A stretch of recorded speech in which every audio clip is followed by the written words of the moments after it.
ಅಂತರ್ಜಲ ಅಭಿವೃದ್ಧಿ ಆದರೆ ಬಯಲು ಸೀಮೆಯ ಜಿಲ್ಲೆಗಳಿಗೆ ಕುಡಿಯಲು ನೀರು ಸಿಗುತ್ತೆ ಅನ್ನೋ ಉದ್ದೇಶದಿಂದ KC ವ್ಯಾಲಿ ಯೋಜನೆಯನ್ನು ಜಾರಿಗೆ ತಂತು.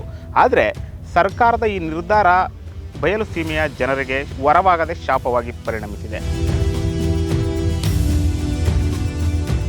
ಈ ಕೊಳಚೆ ನೀರನ್ನು ನಮಗೇನು ಕೊಟ್ಟಿದ್ದಾರೆ ಅಥವಾ ಇಲ್ಲಿನ ಸುತ್ತಮುತ್ತಲಿನ ಈ ಬೆಳೆಗಳಿಗೆ ಇವೆಲ್ಲ ವಿಷಕಾರಿ ಸೇರಿ ಇವತ್ತಿನ ದಿವಸ ಈ ಒಂದು ಮಾರಣಾಂತಿಕ ಕಾಯಿಲೆಗಳು ಕೂಡ ಇಲ್ಲಿ ಪ್ರಾರಂಭ ಆಗುವಂಥ ಒಂದು ಸೂಚನೆ ಇದೆ. KC ವ್ಯಾಲು ನಮ್ಮ ಕೋಲಾರ ಜಿಲ್ಲೆಗೆ ಶಾಪವೋ ಇಲ್ಲ ವರದಾನವೋ ಅಂತಲೂ ಗೊತ್ತಾಗ್ತಾ ಇಲ್ಲ.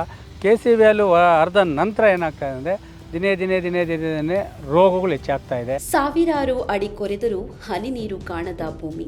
ಹೀಗೆ ಬಾಯಾರಿದ ಬಯಲು ಸೀಮೆಯ ಒಣಗಿದ ಗಂಟಲಿಗೆ ಆಶಾಕಿರಣವಾಗಿ ಬಂದದ್ದೇ KC ವ್ಯಾಲಿ ಯೋಜನೆ. ಇಂದು 400 ಅಡಿಗೆ ನೀರು ಚಿಮ್ಮುತ್ತಿದೆ, ಕೆರೆಗಳು ತುಂಬಿವೆ, ರೈತರ ಮುಖದಲ್ಲಿ ನಗು ಮೂಡಿದೆ. ಆದರೆ ಆ ನಗುವಿನ ಹಿಂದೆ ಒಂದು ಭೀಕರ ಸತ್ಯ ಅಡಗಿದೆ. ಜನರು ಸಂಭ್ರಮಿಸುತ್ತಿರುವ ಈ ನೀರು ಹಸಿವು ನೀಗಿಸುತ್ತಿದೆಯೋ ಅಥವಾ ಮುಂದಿನ ಪೀಳಿಗೆಯನ್ನು ಸಾವಿನ ಕೂಪಕ್ಕೆ ತಳ್ಳುತ್ತಿದೆಯೋ? ಇಂಥದ್ದೊಂದು ಪ್ರಶ್ನೆ ಮೂಡಲು ಕಾರಣವಿದೆ. ಇತ್ತೀಚಿನ ವರದಿಗಳು ಬಿಚ್ಚಿ ಬೀಳಿಸುವ ಸತ್ಯವೊಂದು ಬಿಚ್ಚಿಟ್ಟಿವೆ. ನಾವಿವತ್ತು ಕೋಲಾರದ ಕೋಲಾರಮ್ಮನ ಕೆರೆ ಹತ್ರ ಇದ್ದೀವಿ.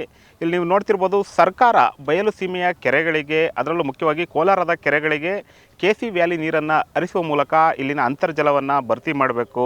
ಅದೇ ರೀತಿಯಾಗಿ ಅಂತರ್ಜಲ ಅಭಿವೃದ್ಧಿ ಆದರೆ ಬಯಲು ಸೀಮೆಯ ಜಿಲ್ಲೆಗಳಿಗೆ ಕುಡಿಯಲು ನೀರು ಸಿಗುತ್ತೆ ಅನ್ನೋ ಉದ್ದೇಶದಿಂದ KC ವ್ಯಾಲಿ ಯೋಜನೆಯನ್ನು ಜಾರಿಗೆ ತಂತು.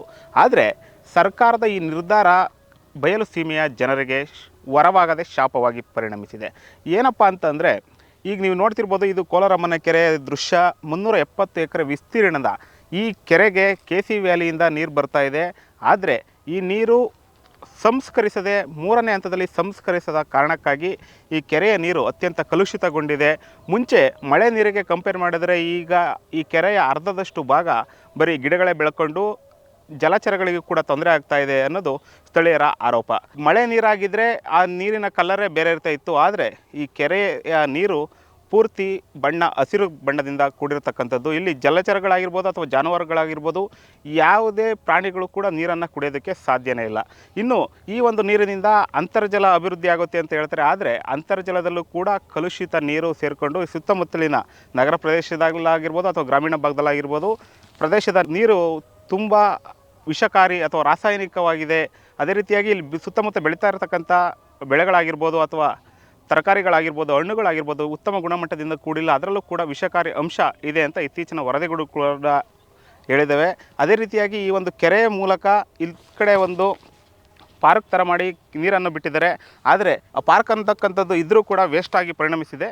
ಯಾಕಂದರೆ ನೀವು ನೋಡ್ತಿರ್ಬೋದು, ಇಲ್ಲಿ ಪಾರ್ಕಿಗೆ ಅಂತ ಮೀಸಲಿರಿಸಿದ್ದ ನೀರು ಕೂಡ ಅತ್ಯಂತ ಹಸಿರು ಬಣ್ಣಕ್ಕೆ ತಿರುಗಿರ್ತಕ್ಕಂಥದ್ದು. ಇಲ್ಲಿ ತುಂಬ ವಾಸನೆ ಕೂಡ ಇರತಕ್ಕಂಥದ್ದು. ಯಾರು ಕೂಡ ಬಂದು ಇಲ್ಲಿ ವಾಯುವಿಹಾರ ಮಾಡೋದಾಗಲಿ ಅಥವಾ ಮಕ್ಕಳನ್ನು ಕರ್ಕೊಬಂದು ಆಟ ಆಡಿಸೋದಾಗಲಿ ಮಾಡಲ್ಲ. ಯಾಕಂದರೆ ಜಲಚರಗಳೇ ವಾಸಿಸದಂಥ ನೀರಿರ್ತಕ್ಕಂಥ ಪ್ರದೇಶದಲ್ಲಿ ಯಾರು ಕೂಡ ಬರೋದಕ್ಕೂ ಕೂಡ ಇಷ್ಟಪಡೋದಿಲ್ಲ. ಅದೇ ರೀತಿಯಾಗಿ ಈ ನೀರಿನಲ್ಲಿ ಅತ್ಯಂತ ಹೆಚ್ಚು ನೈಟ್ರೇಟ್ ಅಂಶ ಇದೆ ಮತ್ತು ಫ್ಲೋರೈಡ್ ಅಂಶ ಇದೆ ಅಂತ ವರದಿಗಳು ಕೂಡ ಹೇಳಿರ್ತಕ್ಕಂಥದ್ದು ಇಲ್ಲಿನ ಜನರನ್ನು ಸಾಕಷ್ಟು ನಿದ್ದೆಗೆಡಿಸಿದೆ. ಕೇಂದ್ರ ಮಾಲಿನ್ಯ ನಿಯಂತ್ರಣ ಮಂಡಳಿ ನೀಡಿದ ವರದಿಯ ಪ್ರಕಾರ ಈ ನೀರಿನಿಂದ ಬೆಳೆದ 26% ತರಕಾರಿಗಳಲ್ಲಿ ಸೀಸದ ಅಂಶ ಮಿತಿ ಮೀರಿದೆ. ನೀವು ನಂಬಲಿಕ್ಕಿಲ್ಲ, ನಾವು ತಿನ್ನುವ ಬದನೆಕಾಯಿಯಲ್ಲಿ 20 ಪಟ್ಟು, ಹಾಗಲಕಾಯಿಯಲ್ಲಿ 18 ಪಟ್ಟು ಹೆಚ್ಚು ವಿಷಕಾರಿ ಅಂಶವಿರುವುದು ದೃಢಪಟ್ಟಿದೆ. ಇದು ಬರೀ ನೀರಲ್ಲ, ಹರಿಯುತ್ತಿರುವ ಸಾವಿನ ದ್ರವ. ಖ್ಯಾತ ವಿಜ್ಞಾನಿ ಡಾಕ್ಟರ್ TV ರಾಮಚಂದ್ರ ಅವರು ಈ ಮೊದಲೇ ಎಚ್ಚರಿಸಿದ್ರು. ಈ ಸಂಸ್ಕರಿಸಿದ ನೀರಿನಲ್ಲಿರುವ ಭಾರೀ ಲೋಹಗಳು ಆಹಾರ ಸರಪಳಿಯ ಮೂಲಕ ಮನುಷ್ಯನ ದೇಹ ಸೇರುತ್ತಿವೆ.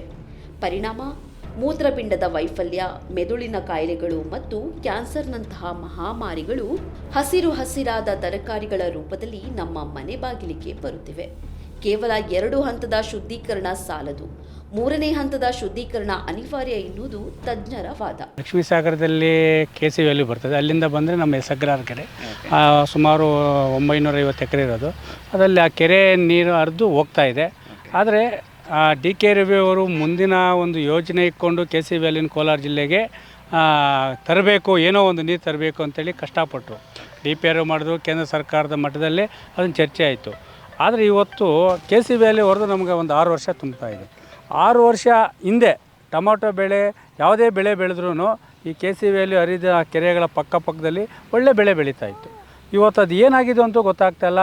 KCVL ನಮ್ಮ ಕೋಲಾರ ಜಿಲ್ಲೆಗೆ ಶಾಪವೋ ಇಲ್ಲ ವರದಾನವೋ ಅಂತಲೂ ಗೊತ್ತಾಗ್ತಾಯಿಲ್ಲ.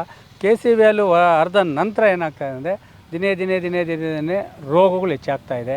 ಈ ನೀರು ಬಂದಿದ್ದು ನಿಮಗೆಲ್ಲ ಒಳ್ಳೇದಾಗೈತೆ ಅಂತ ಒಳ್ಳೆ ಆಯ್ತು ಆಗೋತಾ, ಪರವಾಗಿಲ್ಲ, ಏನು ತೊಂದರೆ ಇಲ್ಲ. ಅಂದರೆ ಮುಂಚೆ ಥರನೇ ರುಚಿ ಎಲ್ಲ ಐತಾ?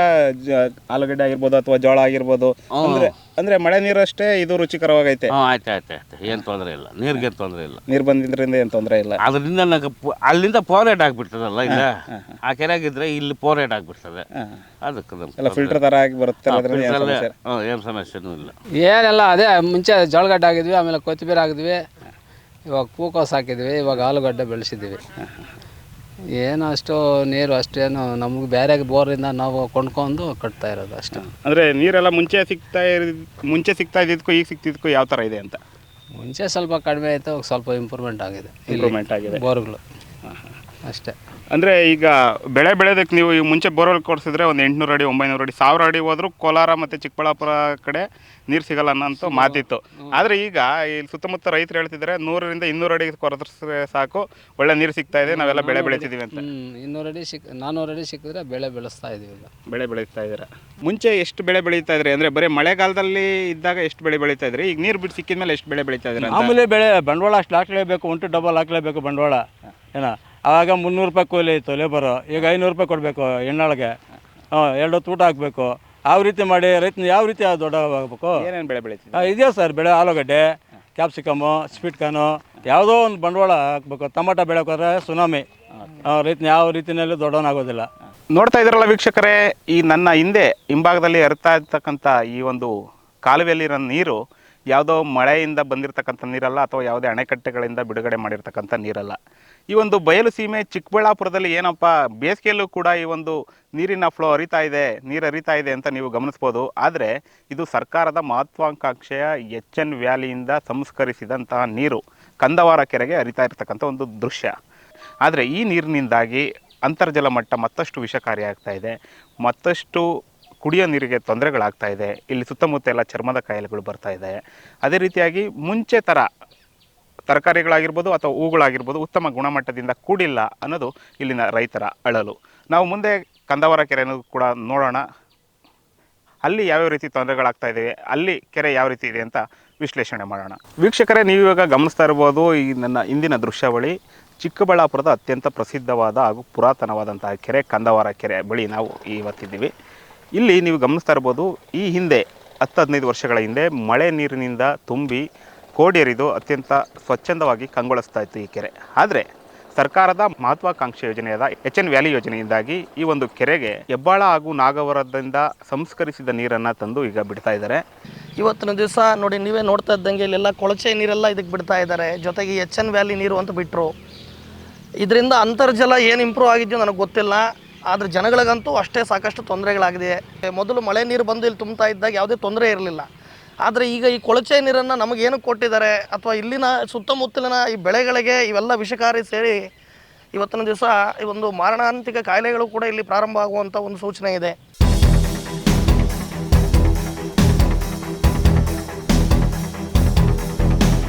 ಆದರೆ ಸರ್ಕಾರ ಮಾತ್ರ ಇನ್ನೂ ಗಾಢ ನಿದ್ರೆಯಲ್ಲಿದೆ.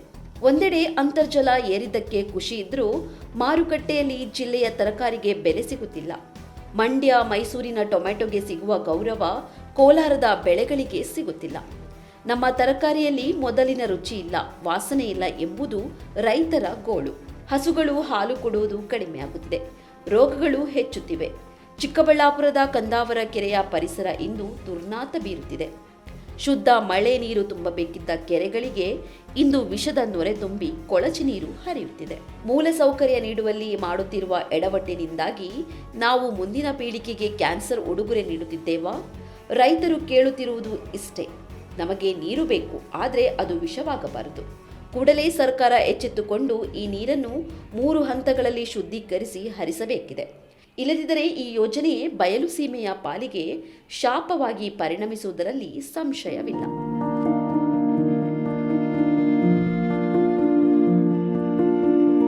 ಹಾಲು, ರೇಷ್ಮೆ ಹಾಗೂ ಟೊಮೊಟೊ ಮತ್ತು ಮಾವಿನ ಬೆಳೆಗಳಿಗೆ ಹೆಸರುವಾಸಿಯಾಗಿರ್ತಕ್ಕಂಥ ಕೋಲಾರ ಜಿಲ್ಲೆಗೆ ಹರಿಸಿರ್ತಕ್ಕಂಥ KC ವ್ಯಾಲಿ ನೀರಿನಿಂದ ಏನೆಲ್ಲ ಅನಾಹುತಗಳಾಗ್ತಾ ಇದ್ದಾವೆ, ಏನೆಲ್ಲ ತೊಂದರೆಗಳಾಗ್ತಾ ಇದ್ದಾವೆ ಅಂತ ನೀವು ಇಷ್ಟೊತ್ತು ನೋಡಿದ್ದೀರಾ. ರೈತರು ಪ್ರಮುಖವಾಗಿ ಸರ್ಕಾರಕ್ಕೆ KC ವ್ಯಾಲಿ ನೀರನ್ನು ಬಿಡೋದಕ್ಕಿಂತ ಮುಂಚೆ 2ನೇ ಹಂತದಲ್ಲಿ ಮಾತ್ರವಲ್ಲ 3ನೇ ಹಂತದಲ್ಲೂ ಕೂಡ ನೀರನ್ನು ಶುದ್ಧೀಕರಣ ಮಾಡಿ ನಂತರ ಕೆರೆಗಳನ್ನು ತುಂಬಿಸಬೇಕು ಅನ್ನೋದು ರೈತರ ಆಗ್ರಹ ಆಗಿತ್ತು. ಇದಿಷ್ಟು ವಿಶೇಷವಾಗಿತ್ತು. ಕ್ಯಾಮ್ರಾ ಪರ್ಸನ್ ರಘು RD ಜೊತೆ ನಿರಂಜು KH, ಫೆಡರಲ್ ಕರ್ನಾಟಕ, ಬೆಂಗಳೂರು.